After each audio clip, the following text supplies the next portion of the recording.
Hello, and welcome back to Nick's Hobbies and Interests. Up front, I will apologise for the quality of this video. My microphone is on the way out. It is something I'm aware of and do plan to do something about it.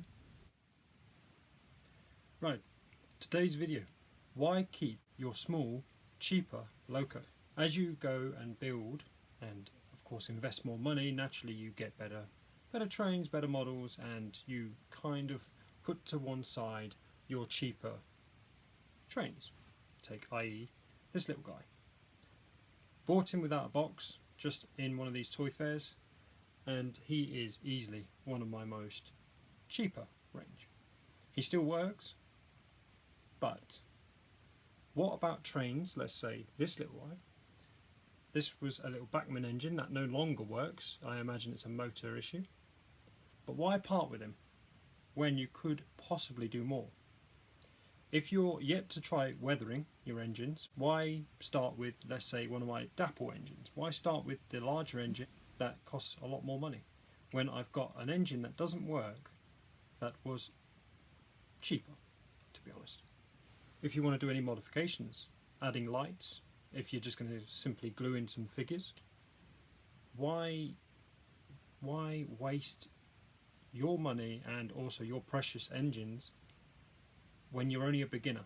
I'm yet to do any weathering, and that's what's worrying me is, when I do come to weathering my engines, I'm afraid to try it on my better engines, my more expensive range, because I'm a noob to it. It's going to be all new. I'm not going to know.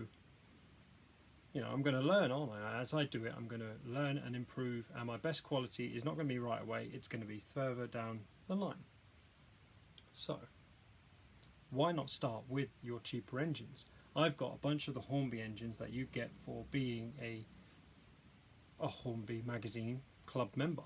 If you're going to experiment, pick those. I would honestly recommend it. I'm yet to try it, so as and when I do, I will put a video up on YouTube and definitely look back as I progress and think, well, crikey, this is where I started and this is where I am now. Like I said, you may not need this video at all. Maybe you're already doing it, so of course let me know in the comment section below how it's going. But if you are like me at one point, and definitely still now, if you're yet to experiment with your own engines, keep those cheaper range. Don't just dive into your new and expensive locos. Definitely keep the little ones. Even if you've got 4, it doesn't matter. Pick them first for weathering and painting. Once I've got a successful running layout as such, I plan to get down there over the next 2 days, so hopefully when this comes out on Monday, I'll actually have another running session.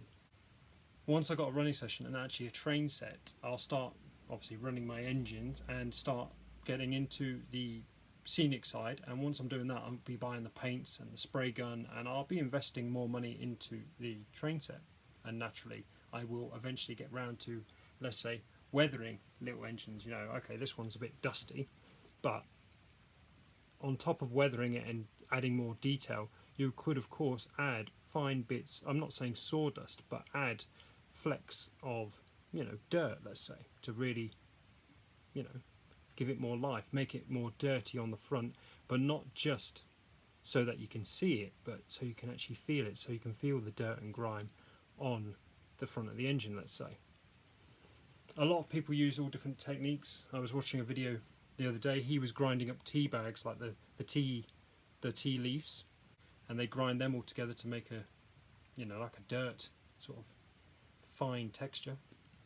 And all you need to do is simply add them either into your paint, or use obviously glue and then gently apply afterwards.